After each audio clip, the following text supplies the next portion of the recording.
So hello friends, no time, no tension, only revision and you are most welcome to our channel Target Revision. So जैसा कि हम लोग post modern British literature के सभी most important writers को एक एक कर कंप्लीट कर रहे हैं। सो आज के इस सेशन में हम लोग one of the most important and prominent writer of post modern British literature जो कि किंग्सले अमिस को रीडिंग करेंगे।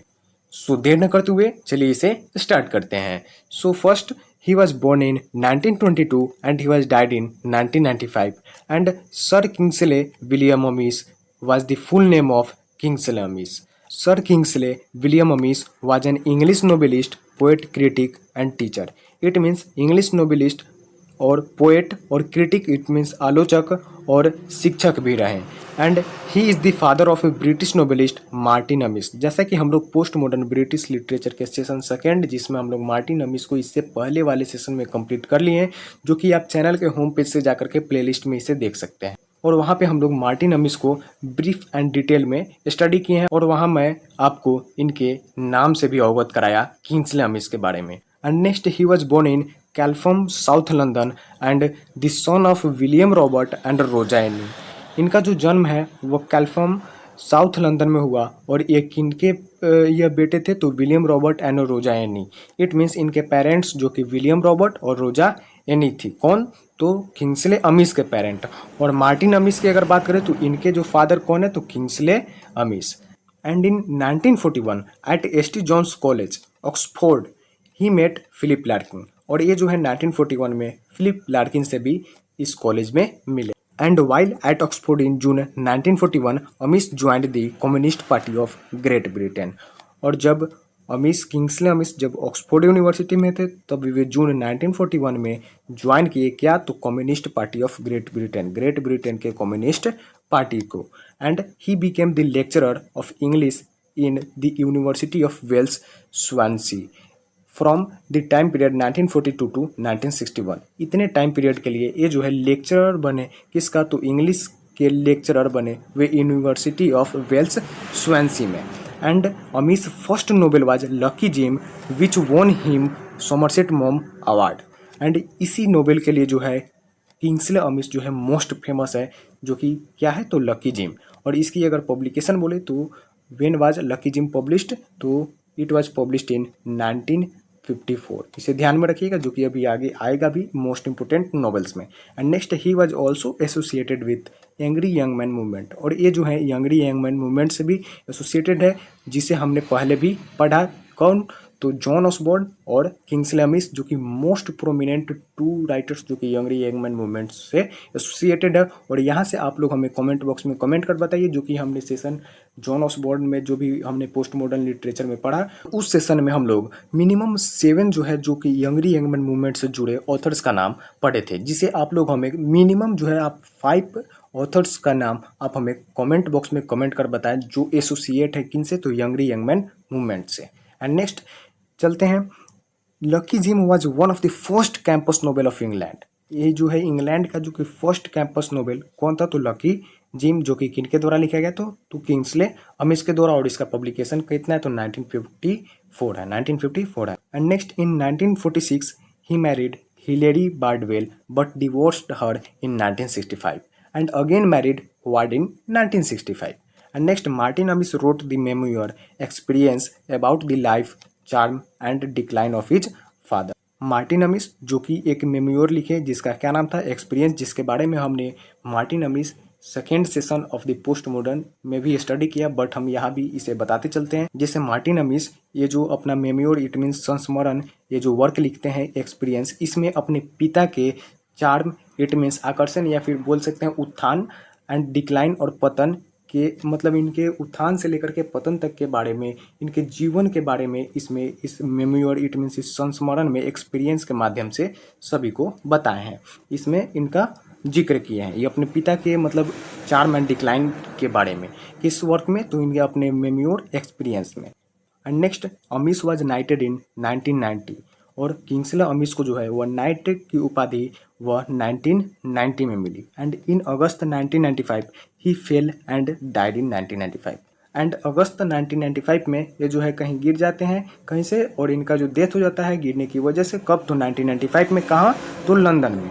And next, Amis was short listed 3 times for Man Bookers prize in his writing career four. These works are Ending Up, which was published in 1974, and Jack's Things, which was published in 1978, and The Old Devils, which was published in 1986. He won this prize finally for this book.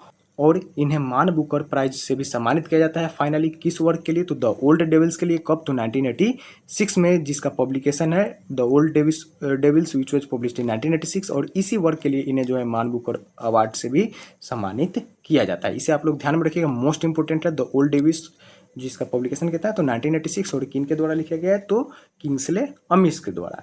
And next चलते हैं। Next जो है इनका important works of Amish, जिसमें अगर poetry की बात करें तो पोएट्री में मोस्ट इंपोर्टेंट वर्क्स इंक्लूड है, जिसमें bright November which was published in 1947, and the frame of mind which was published in 1953, and collected poems. And next अगर इनके मोस्ट इंपोर्टेंट अगर नॉवेल्स की बात करें तो जिसमें इंक्लूड है द लीगेसी, जो कि अनपब्लिश्ड है, जो कि 1948 में है। एंड नेक्स्ट इनका मोस्ट इंपोर्टेंट एंड मोस्ट अगर इसमें रिपीटेड अगर एग्जाम में जो कि पूछा जाता है, जो कि है Lucky Jim which was published in 1954। इसे ध्यान में रखिएगा। And next the Uncertain Feeling which was published in 1955 and adapted into film Only Two Can Play. और इसे जो है फिल्म के लिए भी अडेप्ट कर लिया जाता है। कौन सी फिल्म? तो Only Two Can Play. And I Like It Here which was published in 1958, and Take a Girl Like You, which was published in 1960, and The Green Man, which was published in 1969, and Stanley and the Omen, which was published in 1984, and The Old Devils, which was published in 1986, and for this work he won the Man Booker Award. So इसे ध्यान में रखिएगा। The Old Devils was published in 1986, और इसी work के लिए जो है इन्हें मान बुकर अवार्ड से भी सम्मानित किया गया है। And next black and white, जो कि अनफिनिश्ड वर्क है, जो कि इसका जो पब्लिकेशन है वो 1995 है। And next you can't do both which was published in 1994। And next जो है अकॉर्डिंग टू जा चेरी लीडर हिज बायोग्राफर। जा चेरी लीडर जो कि इनका बायोग्राफर था, किनका? तो किंग्सले अमिश का। ध्यान में रखिएगा, किंग्सले अमिश के बायोग्राफर का क्या नाम है? तो जाचेरी लीडर। और यहाँ से मैं आपको एक बात बता दूं, और जब हम लोग विक्टोरियन पीरियड जब स्टडी करेंगे तो वहाँ पे एक most important and prominent writer Victorian period के चार्लोटी ब्रोंटी, जिनके बायोग्राफर का नाम एलिजाबेथ गास्कल है, वहाँ पे हम लोग स्टडी करेंगे। सो इस प्रकार से जो है बहुत सारे राइटर और उनके बायोग्राफर भी हैं जो कि आपके एग्जाम में पूछा जाता है। And next, Amis was the finest English comic novelist of the second half of the 20th century. और ये जो है इनके बायोग्राफर जाचेरी लीडर के अनुसार ये जो है 20th सेंचुरी के मतलब 20वीं शताब्दी के उत्तरार्ध के मतलब ये सर्वश्रेष्ठ अंग्रेजी मतलब हास्य उपन्यासकार, कॉमिक इट मीन्स हास्य होता है, हास्य उपन्यासकारों में से एक थे। कौन? तो Kingsley Amis. And next, for writing the book of bond he used the pseudonym William Tanner. और ये जो है द बुक ऑफ बॉन्ड, इसके मतलब लेखन के लिए ये जो है अपना सीडोनिम यूज किया है, क्या? तो William Tanner. And next, for writing Colonel Sun he use the pseudonym Robert Markham. इसे ध्यान में रखिएगा, जो कि कॉलोनेल सन जो वर्क है इसे लिखने में ये अपना सीडोनिम रॉबर्ट मार्कहेम यूज किया है, और जो द बुक ऑफ बॉन्ड है इसे लिखने के लिए अपना सीडोनिम विलियम टेनी यूज किया है। एंड नेक्स्ट इनका जो मोस्ट इंपोर्टेंट वर्क जो कि लकी जिम है, जिसका जो पब्लिकेशन 1954 है, इस नोवेल को यहाँ पे जो थोड़ा सा ब्रीफ में यहाँ पे दिया गया है, सो इसे हम लोग यहाँ से स्टडी करते चलते हैं। So Lucky Jim which was published in 1954 and it is a novel by Kingsley Amis published in 1954 by Victor Gollancz. And next, it is Amis first published novel and won Somerset Maugham award.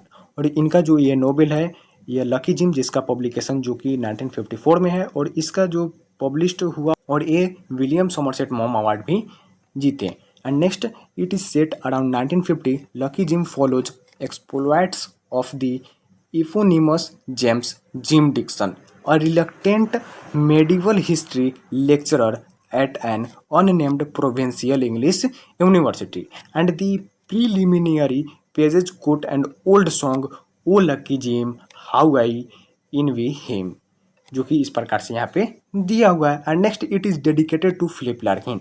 और यह जो work है Lucky gym Kingsley Amish के द्वारा जो लिखा गया है 1954 में, इसे जो है फिलिप लार्किन को ये डेडिकेट किया है। ये मोस्ट इंपोर्टेंट यहाँ से ये पॉइंट आता है, इसे ध्यान में रखिएगा कि Lucky Jim was dedicated to तो Philip Larkin by Kingsley Amis. And next, it is an early example of campus novel. और यह आपसे भी यह एग्जाम में पूछ सकता है, early example of campus novel whose work, तो ध्यान में रखना है Lucky gym.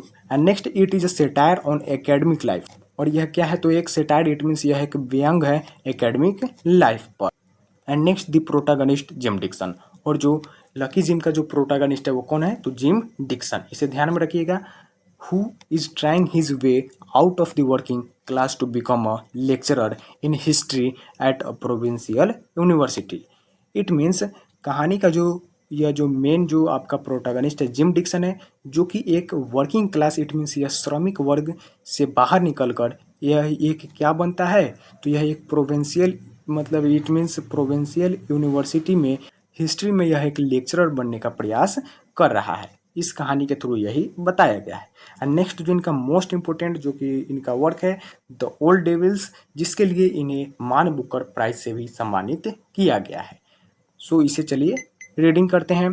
The Old Devils which was published in 1986 and this novel was published in 1986 and won Amis the Booker prize, जो कि इस प्रकार से यहाँ दिया हुआ है। And next, it is considered by Martin Amis to be his father's masterpiece writing in his autobiography. It means Martin Amis इसे अपने पिता की सबसे उत्कृष्ट कृति मानते हैं और अपनी ऑटोबायोग्राफी में वे लिखते हैं कि it stands comparison with any other English novel of the century. मतलब इस सेंचुरी के किसी भी अन्य जो कि इंग्लिश नोवेलिस्ट हैं उनके साथ तुलना करने योग्य है।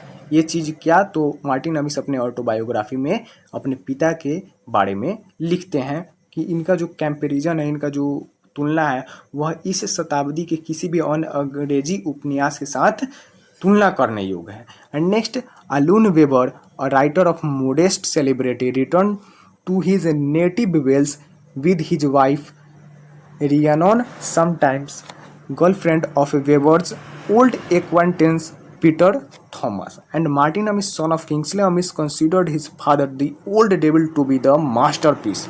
और जो किंग्सले अमिस के जो सन मार्टिन अमिस हैं, वे अपने पिता की यह एक मास्टरपीस, इस कृति को, द ओल्ड डेविल्स को, जो कि सर्वश्रेष्ठ कृति मानते हैं। मतलब इनका जो है यह कंसिडर्ड करते हैं मार्टिन अमिस की, यह जो है इनका most important and prominent work है। किनका, तो किंग्सले अमिस का। यह कौन कंसिडर्ड करते हैं, तो इनके सन मार्टिन अमिस। सो इस प्रकार से जो है हमारा यह सेशन कंप्लीट होता है। और आपको यह सेशन कैसा लगा आप कमेंट बॉक्स में कमेंट कर जरूर बताएं, और इसी तरह से आप हमारे साथ बने रहें। और यदि आप इस चैनल पर नए हो और आपको यह वीडियो अगर हेल्पफुल लगी हो तो आप इस चैनल को सब्सक्राइब और इस वीडियो को लाइक करना ना भूलें, साथ ही अपने दोस्तों के बीच शेयर जरूर कर दें। सो मिलते हैं इसी प्रकार के फिर नेक्स्ट वीडियो में, तब तक के लिए जय हिंद।